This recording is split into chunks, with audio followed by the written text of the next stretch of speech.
Bonjour à toutes et à tous, bienvenue dans cette 4e vidéo autour du crowdfunding du RPG Noob.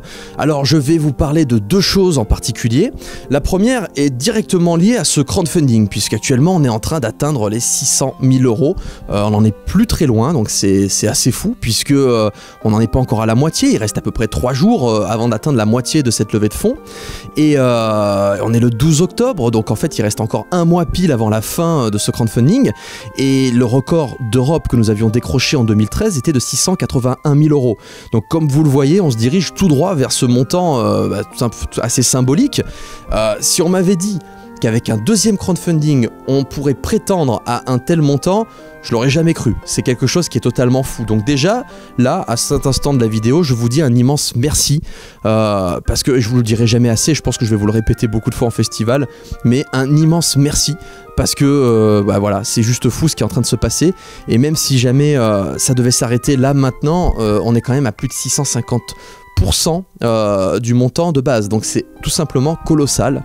Et ce qu'on est en train de vivre actuellement avec ce crowdfunding et ce qu'on a vécu en 2013 et plus largement ce qu'on est en train de vivre avec Noob depuis 2008, c'est sans doute mes plus belles années en tant qu'auteur. Je sais pas si j'en revivrai d'aussi belles un jour.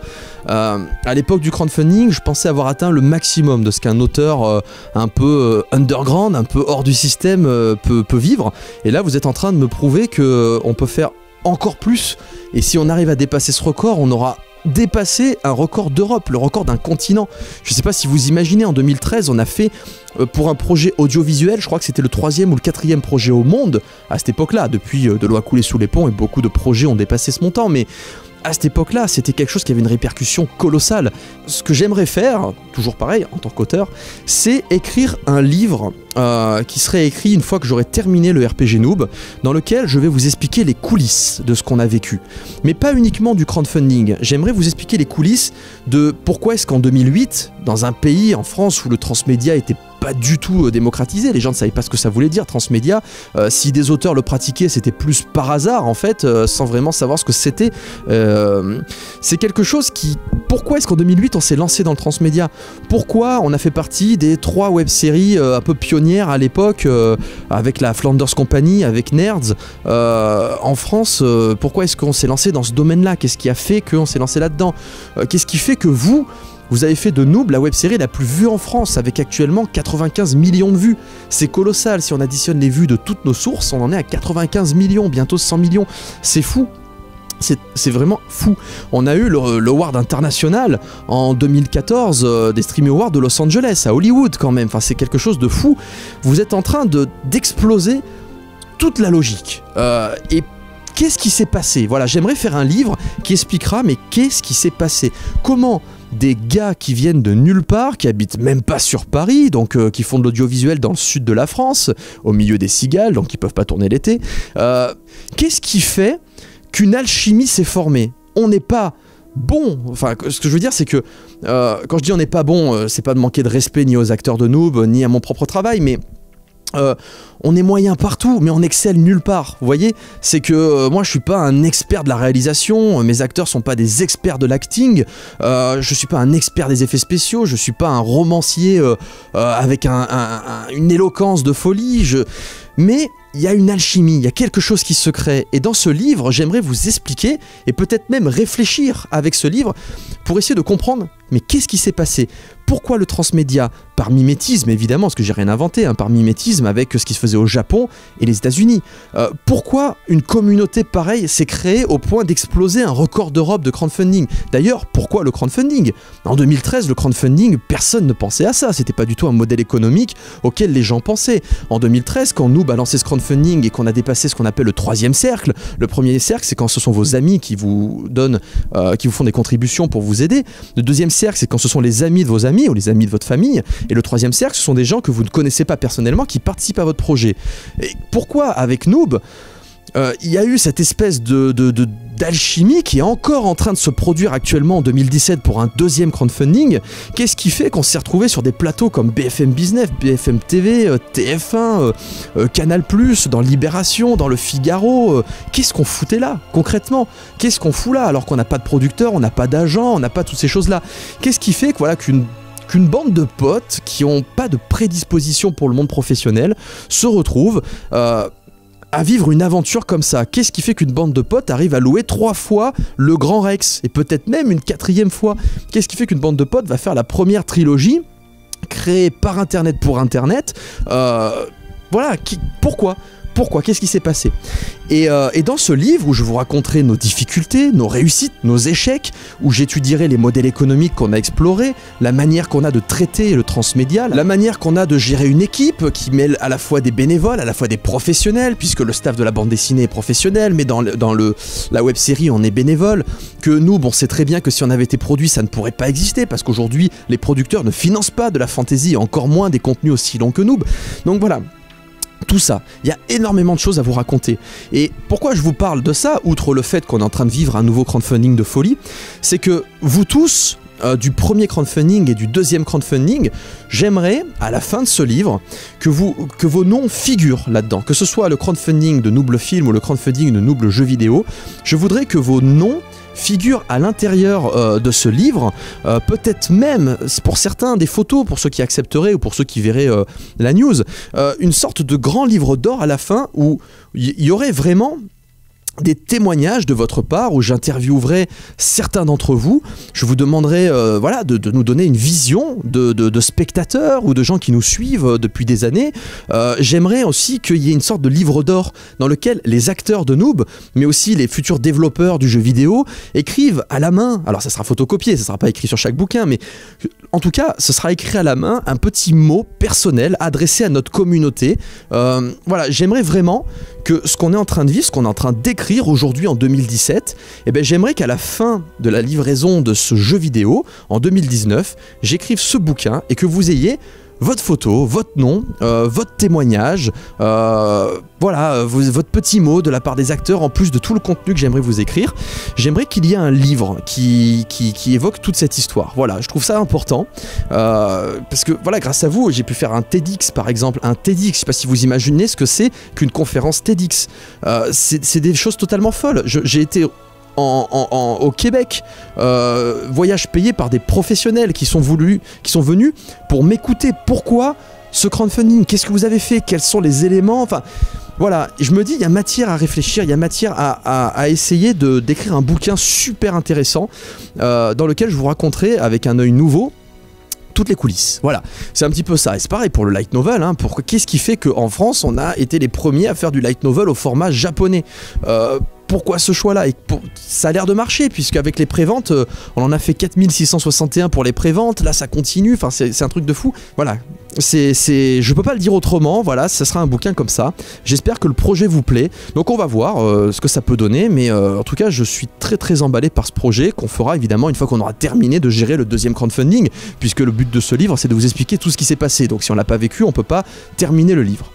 Donc voilà, ça c'était le premier point. Maintenant, j'aimerais vous expliquer un petit peu comment je vois le projet, qu'est-ce qui va faire que ce jeu sera différent quand vous allez découvrir ce jeu.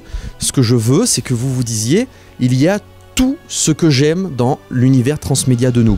Il faut que vous puissiez aller dans la boutique d'Ardakos le Marchand, il faut que quand vous arrivez au niveau 10, vous soyez obligé d'aller faire le premier étage de la tour Galamadria Bouillac pour débloquer les niveaux 11 à 20. Quand vous allez arriver dans la tour Galamadria Bouillac, vous allez faire un niveau. Ce niveau-là va vous... Parce que la tour Galamadria Bouillac, c'est la tour de l'héritage, en fait. Il y a plusieurs tours hein, dans le monde d'Olydri. Il y a par exemple la tour Chronariac, qui est la tour des visions. Ça, elle est évoquée dans le roman 5.5 de Noob pour la première fois, donc vous verrez. Mais voilà, il y a plusieurs tours. Et donc la tour Galamadria Bouillac, c'est la tour de l'héritage. Donc vous êtes envoyé dans le passé du monde d'Olydri. Donc moi ce que je veux, et d'ailleurs vous avez réussi à débloquer les cinématiques, et ça me fait extrêmement plaisir, c'est que quand vous allez arriver dans le premier étage de la tour Galamadria Bouillac, vous allez être projeté dans le passé du monde d'Olydri. Et là, tout le côté roman, tout le côté background, toutes ces choses-là vont être mises en avant. Donc vous allez avoir d'abord une cinématique, une petite cinématique avec une voix off, qui va, peut-être même une voix off célèbre, c'est ça serait rigolo, qui va vous expliquer le contexte, pas chronologique, mais le background de l'univers. Donc vous allez voir une petite vidéo un peu sympa qui va vous en apprendre plus, et puis vous allez arriver dans le passé. Donc l'exemple le plus connu, c'est à la fin de la saison 1 de Noob, où vous étiez à l'époque où le vaisseau astrasien s'est écrasé, et que donc vous avez, entre guillemets, découvert comment la technologie est arrivée dans le monde d'Olydri, qui est un monde à la base de magie. Et donc là c'est pareil, vous allez peut-être être projeté à l'époque du duel des trois sources, c'est-à-dire à l'époque où la source du néant possédait le monde d'Olydri, et que les sources de la vie et de la mort se sont associées pour vaincre le néant, et que le monde de Nos est devenu le monde d'Olydri grâce à la pierre des âges. Ou alors la fois où la pierre des âges a explosé, et que cette pierre des âges, en explosant, a détruit une partie de la région de Vulca. C'est pour ça qu'à Vulca il y a tous ces volcans, c'est pour ça qu'il y a le cratère du cataclysme, c'est pour ça qu'il y a la faille des arcs qui s'est rouverte. Toutes ces choses-là. Donc vous allez apprendre pourquoi ça s'est passé dans ce jeu. Vous allez apprendre des choses qui vont vous plonger au cœur du background de l'univers. Donc j'ai vraiment envie que vous en découvriez énormément avec ce jeu vidéo, au même titre que ce que j'ai envie, c'est qu'à travers ces nouveaux personnages-là, vous croisiez la route de personnages connus, et que vous découvriez des aventures inédites. Par exemple, quand vous allez croiser la guilde de Noob, parce qu'évidemment on ne conçoit pas un jeu dans lequel vous ne croiseriez pas les membres de la guilde de Noob, et ben vous allez apprendre à la fois, vous allez vivre des choses que vous avez peut-être vues dans la web-série, etc. Les noobs qui vont chez le maître de compétences, qui se font poutrer la tronche, vous allez vous retrouver embarqué avec eux dans une aventure qui sera une aventure inédite, mais complémentaire. C'est-à-dire que vous direz, hey, je comprends, quand j'ai vécu cette quête-là dans le jeu vidéo Noob avec les noobs, ben, ça se passe entre le roman 1.5 et la BD numéro tant, et c'est une ellipse qui a jamais été racontée dans la web-série. Bah maintenant, je comprends ce qui s'est passé. Et du coup, par exemple, à un moment donné dans le roman Noob, vous apprenez comment Gaïa a son stuff, le rose là qu'elle a au début de la saison 2. Au début de la saison 2, elle apparaît avec ce stuff qui est stuff rose, ce qu'on appelle le stuff de Pom Pom Girl, mais on sait pas comment elle l'a eu. Bah, dans le transmédia, si vous lisez les romans, vous savez comment elle a obtenu ce stuff. Mais c'est pareil avec le jeu vidéo. Vous allez apprendre des choses qui ne sont racontées nulle part ailleurs, et ça va relier tous ces éléments-là. Mais ça va les relier de manière interactive, parce que vous êtes un personnage, et vous déambulez dans l'univers d'Olydri. Et vous allez croiser des personnages, vous allez faire des quêtes, et ces quêtes-là vont vous amener dans des aventures que j'espère trépidantes, qui vont compléter l'univers. Pareil, comme il s'agit d'un univers qui se veut être un faux MMORPG, vous allez peut-être croiser Tenshirok le hacker. Et oui, donc du coup vous allez le croiser, et selon ce que vous allez faire dans votre quête, si vous échouez, vous allez retrouver à devoir danser avec tout le monde qui vous regarde, et vous allez perdre des points de réputation parce que vous allez être ridicule, voilà par exemple. Vous allez, ou si vous réussissez, bah, du coup vous allez peut-être vous retrouver avec votre arme qui sera cheatée pendant quelques temps. Mais si elle est cheatée, votre arme, du coup vous devrez éviter le maître du jeu, Judge Dead, parce que si vous voyez qu'une arme cheatée, forcément il va vous la confisquer. Donc voilà, il y aura des choses qui seront assez originales, assez intéressantes.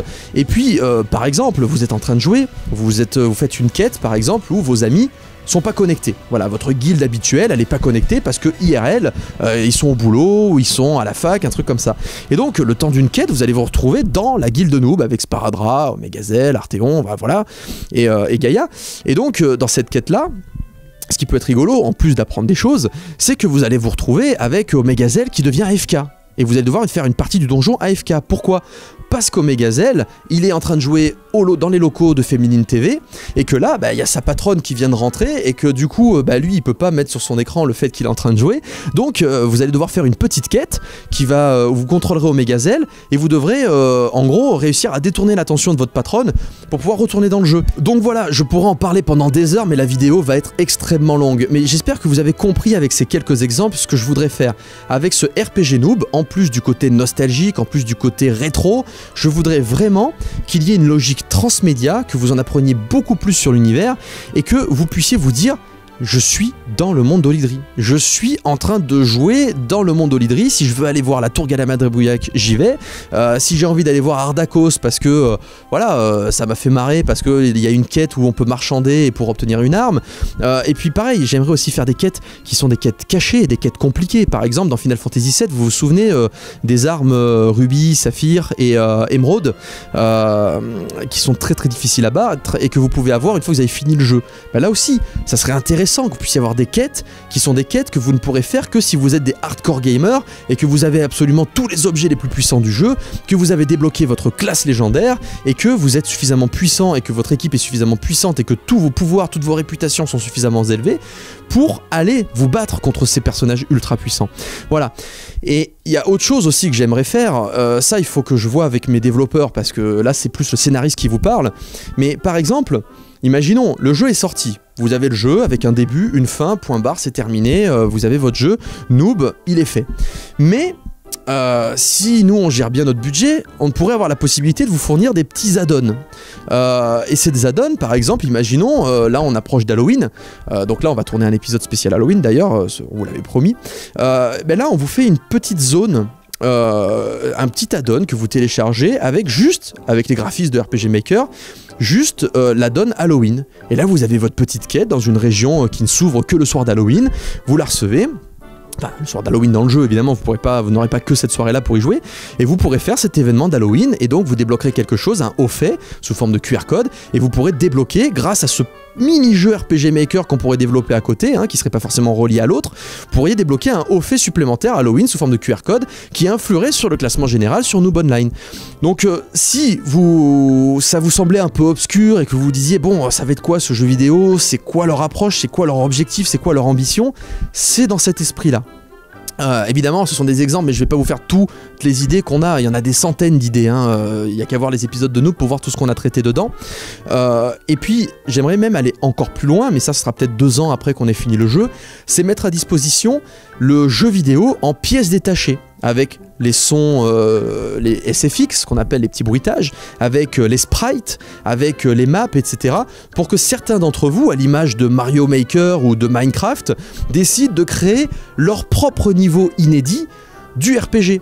Et du coup, bah, peut-être 2 ans après que le RPG soit sorti, certaines personnes, alors il faudra peut-être présenter un dossier, dire voilà, je suis un joueur, enfin je suis quelqu'un qui sait manier tel moteur de jeu, etc. Est-ce que voilà, vous acceptez de me passer les données? On leur passera, et du coup, il y aurait des gens de la communauté qui créeraient des petits add-ons supplémentaires totalement gratuits.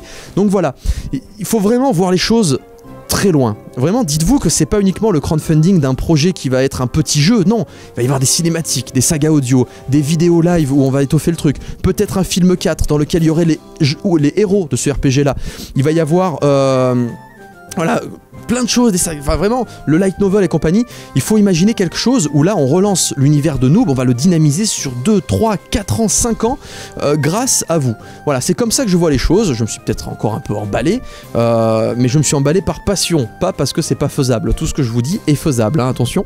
Ah oui, j'ai préparé ça, c'est hop.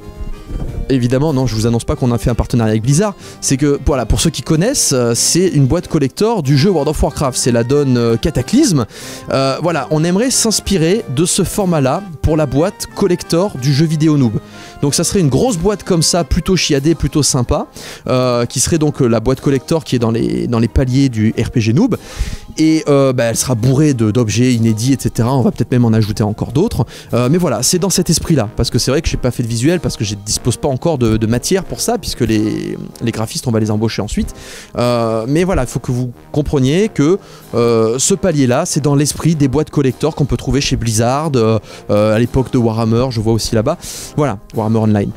Donc ça sera tout pour cette 4e vidéo, n'hésitez pas à poser des questions. Oui c'est vrai, on me demandait si vous êtes québécois, si vous êtes belge ou si vous êtes suisse, est-ce que vous recevrez les contreparties si vous les commandez sur le Ulule de Noob? La réponse est oui, toutes nos contreparties prennent en compte les envois internationaux. Donc la réponse est oui, vous aurez la possibilité de recevoir tout ce qu'on vous promet, quel que soit le pays où vous habitez dans le monde. Voilà, ce sera tout pour cette vidéo, sinon elle sera beaucoup trop longue, je sais même pas combien de temps elle dure et j'ai très peur. Je vous dis encore une fois merci, peut-être qu'on aura dépassé les 600 000 quand je posterai cette vidéo, j'en suis pas sûr, je ne suis plus sûr de rien, mais en tout cas un immense merci, et voilà, sachez que quoi qu'il arrive, on est super heureux et super reconnaissant, et j'ai hâte de m'y mettre, de lancer tous ces projets. Voilà, je ne trouve plus mes mots, il est temps qu'on arrête. Je vous dis à très bientôt, un grand merci et à bientôt, bye bye.